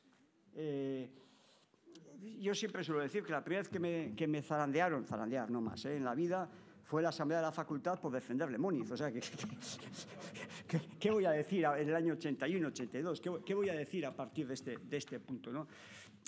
No quiero entrar en un debate que está muy polarizado, pero lo que sí creo es lo que decía antes, seamos agnósticos tecnológicamente. Y creo que necesitamos todas las energías en nuestra sociedad para descarbonizar. Y luego, pues que los responsables técnicos del sistema vayan decidiendo en cada momento cuál es el mix adecuado para combinar seguridad de suministro, precio, es decir, tener un sistema competitivo, y descarbonización. Pero yo creo, y además ahí hay una tendencia que viene en Europa, yo creo que los alemanes tomaron una decisión de la cual espero que la canciller Merkel se haya arrepentido ya unas cuantas veces, que fue del cierre de las nucleares en Alemania, que les entregó en términos económicos y geopolíticos en manos de Rusia. Yo creo que este es un tema que en Europa empieza a tomar una dirección diferente, incluida en este caso la propia vicepresidenta de la Comisión Europea para temas de energía y clima y competencia, que bueno, yo creo que también la propia Comisión Europea está llevando una visión en esa dirección. Por tanto, creo que tenemos que abordar este debate desapasionadamente. Esto no es, no entremos todos en el pim pam unos con otros en esto, porque no tiene sentido. O sea, yo creo que lo que tenemos que buscar es este equilibrio en términos de y no poner ni las renovables en el punto de mira, sino sencillamente analizar con las conclusiones cuáles son los elementos que necesitamos para que el sistema funcione de forma segura. ¿Qué tiene que hacer Euskadi ante esa dependencia energética? Que el otro día dábamos unos datos, solo el 4,6% de la electricidad que genera Euskadi es a través de la eólica, frente a un 50% en Navarra. ¿Qué tenemos que hacer? Nadie quiere poner un molino en su pueblo, solo tiene un proyecto para poner en Euskadi también un parque. Que me perdone Arantxa porque ha vivido estas dificultades muchos años, pero si no me falla la memoria, en Euskadi hay 5 parques eólicos, el Guía 1, el Guía 2, Badaya, Oiz y el del Puerto de Bilbao, y los 5 me tocó como consejero de Industria y presidente del EBE promoverlos. Y es verdad que yo salí del gobierno a finales del 2003 y alguno de ellos se culminó en el año 2004-2005, pero los pusimos en marcha en aquel periodo y desde el año 2003, en 22 años, no hemos puesto un aerogenerador en marcha en Euskadi. Esto, si me permiten la broma, esto es siempre la observación, lo de aquí bueno, no voy a hacer la broma porque luego esto está... Pero claro, yo le leía en vuestro medio al Lehendakari hoy, y creo que decía el Lehendakari, si no me falla la memoria, aquello de que cada vez que hay un proyecto energético en Euskadi hay una pancarta. Yo creo que tenemos que decidir qué queremos hacer y qué queremos ser. Y luego siendo conscientes de que tenemos un territorio complicado también para esto. Digo un territorio complicado porque, pues bueno, al final yo no soy ningún experto, pero también la energía solar fotovoltaica, pues tenemos 1.200, 1.250 horas de sol, posiblemente, cuando pues, un parque en Jerez tiene 2.000 prácticamente, con lo cual en términos de rentabilidad son muy diferentes. En temas eólicos tenemos un régimen de vientos complicado, que si no me falla la memoria, y si no ha cambiado el viento en 25 años, exigían sierras de orientación más o menos este-oeste, entre 800 y 1.100 metros de altura, y que no tuviesen riscos calizos. Claro, coger el mapa de Euskadi y a ver cuántos os salen. Pues poquitos, con lo cual los emplazamientos, claro, si tú pones un aerogenerador en mitad de la llanada, pues, o aquí en un valle guipuzcoano, no tiene el viento suficiente. Y como además la energía es la velocidad del viento elevada al cubo, dependiente de ese factor, cualquier reducción de viento genera que aquello no chute. Con lo cual no es fácil el debate. Pero yo creo que como sociedad tenemos que plantearnos qué queremos de verdad, sabiendo que vamos a necesitar una dependencia. Y quizá la apuesta de Euskadi en ese sentido tiene que ser, por un lado, el ser capaces de tener las conexiones e infraestructuras suficientes que permitan, en un entorno en el que va a haber menos ciclo combinado de gas y más generación renovable, nos podemos quedar con poca generación cercana. Y esto, yo no soy ningún experto eléctrico, pero que entiendo para la estabilidad del sistema tampoco es bueno. Con lo cual, posiblemente necesitamos más líneas. Pero eso también nos mete en un debate muy complejo desde el punto de vista social y medioambiental. Nuevamente, volvemos a la pancarta que decía el Lehendakari. Luego hay una apuesta que no tiene ninguna duda, que es la de la eficiencia energética. Como solía decir el EBE en aquellos anuncios, lo que tenemos que hacer es que el mejor kilovatio hora producido es aquel que no se consume.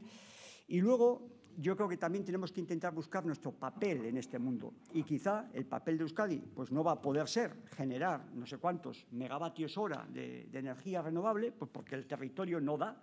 Miramos Euskadi, pero Madrid, y lo entiendo también, porque puede tener las circunstancias similares, pues la Comunidad Autónoma de Madrid es junto a la vasca los que estamos en última fila en términos de generación renovable. Y tiene su razón de ser, son territorios de alta densidad.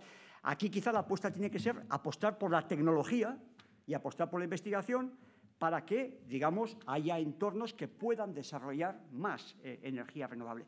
Dicho lo cual, también creo que hay que hacer un pequeño esfuerzo en esta dirección y como sociedad pues tenemos debates complicados que lo sabéis perfectamente, con lo cual no vamos a entrar ahí. Y soy poco sospechoso porque el primer parque eólico que hicimos en Euskadi, el del GEA 1, año 99, José Zudaire, que te tocó en aquel tiempo, en aquellos años la responsabilidad de Viceconsejería de Energía, es que nos quemaban los camiones, literalmente, cuando íbamos a subir los aerogeneradores en aquella época de Gamesa a la Sierra del Guea. Así se construyó el primer parque eólico en Euskadi, entre los años 99 y 2001-2002 aproximadamente.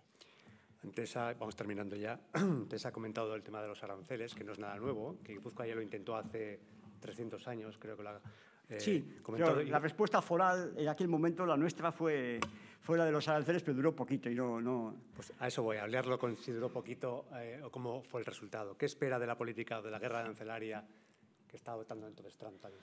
Vamos a ver, como tendemos a polarizarlo todo en nuestras sociedades, yo creo que hemos llevado lo que está pasando un poco a un pulso, a una serie de cosas.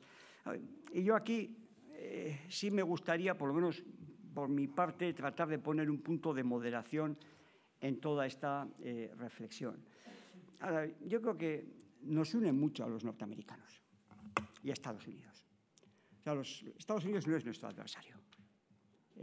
Estados Unidos, en términos geopolíticos, es el país que en 100 años pues, nos ha salvado 2 veces a Europa del totalitarismo, dejando muchos miles de vidas de sus jóvenes aquí para defender la libertad en Europa. Yo creo que una visión atlántica del mundo, la visión atlántica del mundo trato de elaborar, quiero decir, de defensa de los derechos humanos, defensa de la democracia, defensa de la separación de poderes, defensa de la libertad de mercado, defensa de la seguridad jurídica. Es decir, algo que dices, no, pues esto lo que estás diciendo son lugares comunes. No, mirad cómo está el mundo, en cuántos países estos principios, con sus debilidades, que alguno puede decir, hombre, pero en esto también pasa, sí, pero al final cuando tomamos el mundo, pues igual no llegamos al 25% del mundo los que nos movemos en torno a estos valores. Y sobre todo yo creo que Europa y Estados Unidos somos 2 elementos nucleares en esto. Y yo creo que una relación de 100 años con este nivel de compromiso hay que hacer todo lo posible por mantenerla y reforzarla. Además, también es un tema económico. El primer inversor en España, tendría que repasar las cifras, pero yo creo que son los Estados Unidos.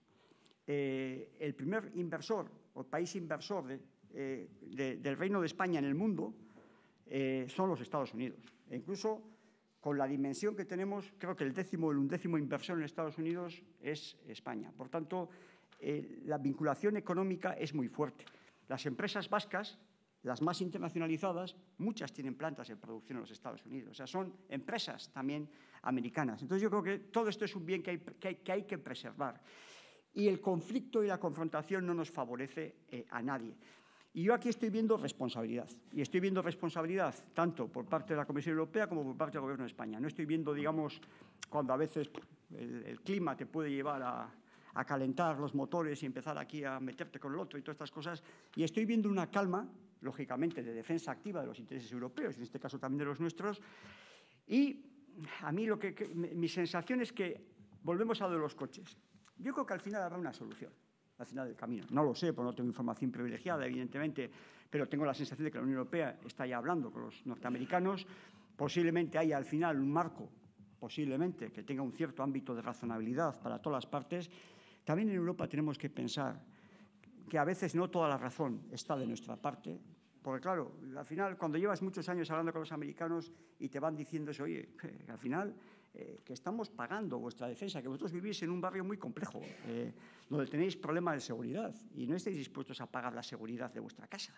Y esto, pues yo creo que todos los europeos durante 2 décadas hemos escuchado este mensaje por parte de los americanos y no hemos reaccionado. Y llega un punto en el que pues, la otra parte también aprieta y tensiona.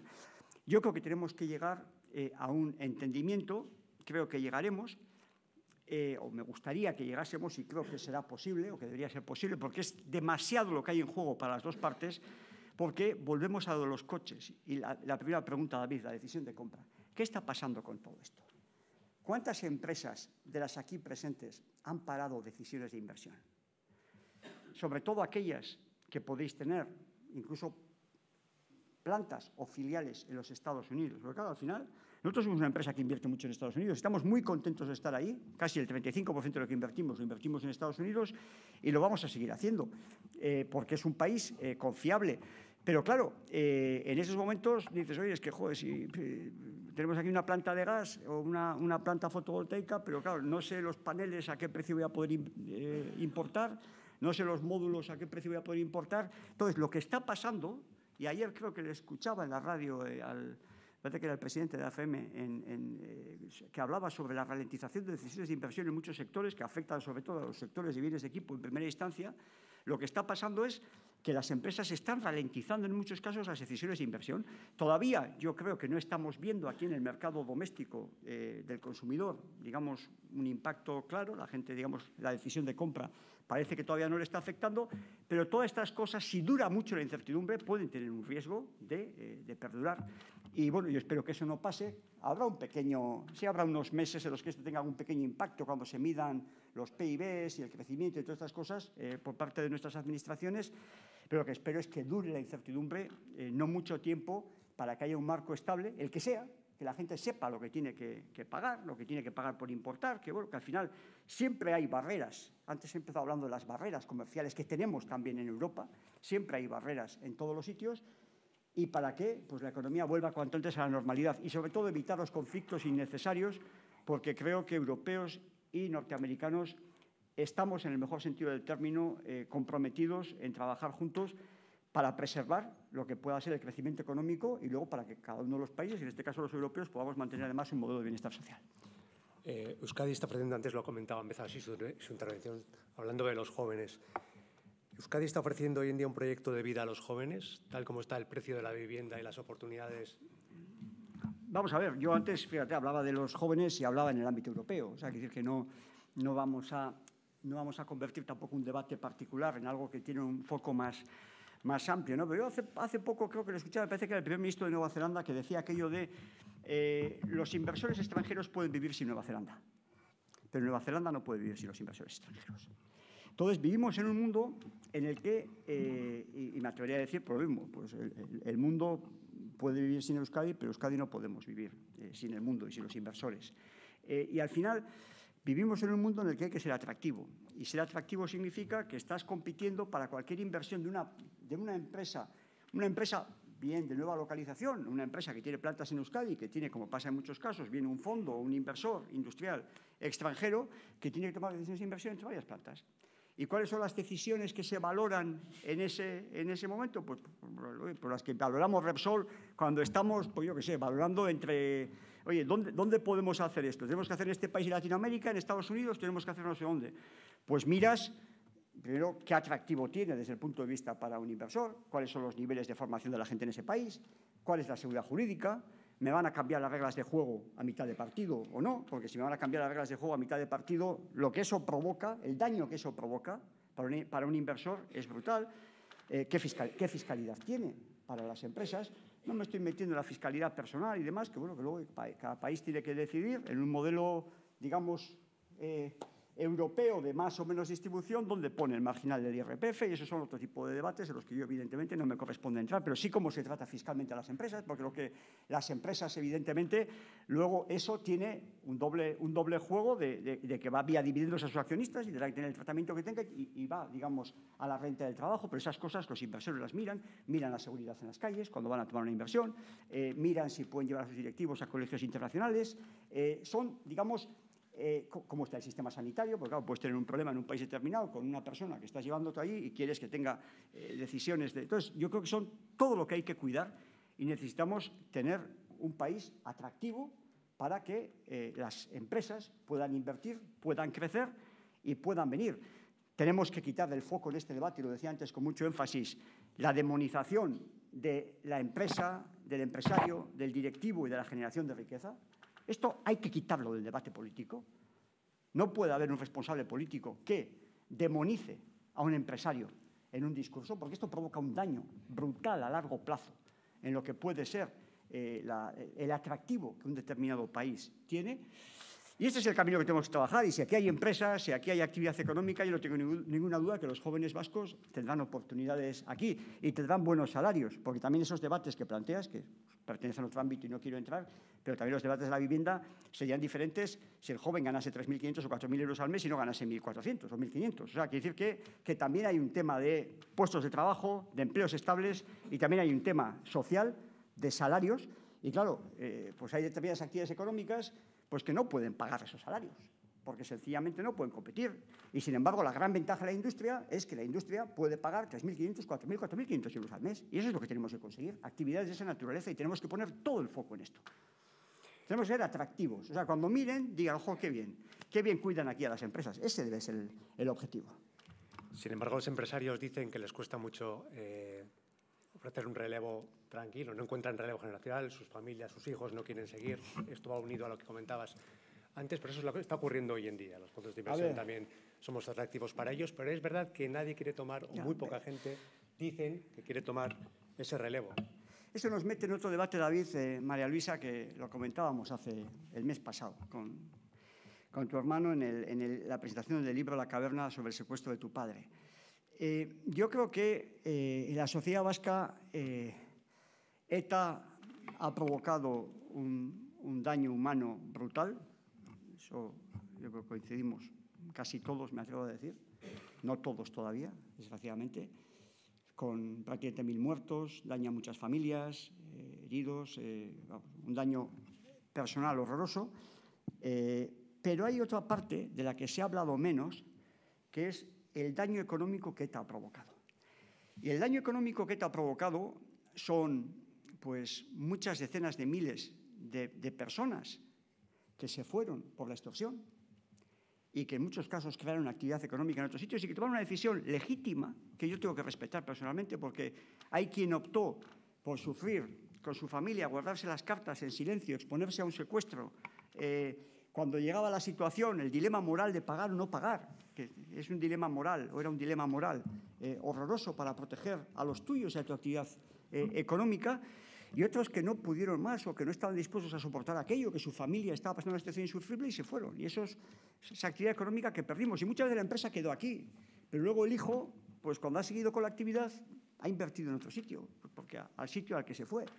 Y luego yo creo que hay otro daño oculto, que es que han pasado 14 años desde que ETA desapareció, 2011 creo que fue, y que sigue ahí, que nos va a durar toda una generación, y si no dura 2 generaciones, que es la herencia asociada al odio social que ETA generó al empresario, a la generación de riqueza, a la apuesta por el emprendimiento.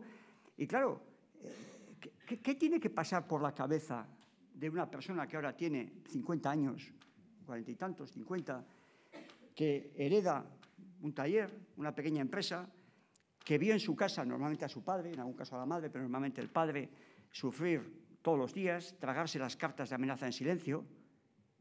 Esa persona, ¿qué incentivo, qué le ha quedado de herencia asociado a lo que es el riesgo de asumir la dirección de una empresa? Esto también es una ecuación que está ahí. Y esto no ha terminado. En la sociedad tenemos esa herida mal cerrada todavía, y yo creo que eso también está jugando. Luego podríamos hablar de factores puramente económicos, pero los factores económicos de los que hablamos evidentemente son aplicables a Euskadi y son aplicables a otros ámbitos. Podríamos hablar, como decía antes, sobre las dificultades regulatorias, podríamos hablar de mejor o peor fiscalidad, podríamos hablar de absentismo, podríamos hablar de relaciones laborales, podríamos hablar de otras cosas. Pero tenemos un factor diferencial, que es la herencia de ETA, que todavía está ahí.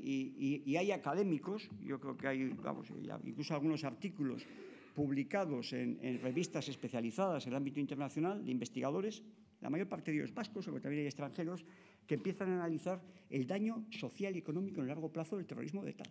Y esto también está afectando a la economía. No es lo más importante, lo peor evidentemente fue el daño humano que provocó, pero esto es una herida que no podemos tampoco olvidar y que también está jugando en esas decisiones. 2 preguntas telegrafiado. TAP, ¿Ezkio o Vitoria? ¿Ezkio o Vitoria? TAP. Yo soy de Zumárraga. Vamos a ver. No me puedo meter. Soy de Zumárraga y además, ¿sabéis que la estación de esquí, que luego no es el tiempo como la... de hecho, era la estación de Zumárraga. Lo que pasa es que, como el tren de alta velocidad, yo no soy ningún experto tampoco en comunicaciones, pero tiene unos máximos de radio y unos máximos de pendiente, y Zumárraga está a 360, Zumárraga y Urrechu. Siempre ya, pues, la diputada foral de Hacienda me está mirando legítimamente, que me estaba olvidando de la estación de Urrechu y Zumárraga. Y como Urrechu y Zumárraga están a 360, 370 metros de altura, lógicamente tenía que pasar con un túnel, con lo cual o se hacía una estación subterránea que había que bajar, creo que eran 70 o 100 metros de altura, o se hacía en Esquío, con lo cual yo soy muy subjetivo para esa pregunta, no la puedo contestar, David. Y además, para contestar estas cosas, también podemos correr el riesgo a veces nosotros cuando venimos a estos sitios, y en este caso vengo a un sitio pues porque estoy en casa, como decía antes, pero jugar un poco el papel de tertulianos. Hace falta conocimiento, hace falta profundidad, hace falta conocer los estudios y tener una opinión. Entonces, bueno, el hecho de ser zumarratarra solamente no me puede llevar a una decisión, aunque bueno.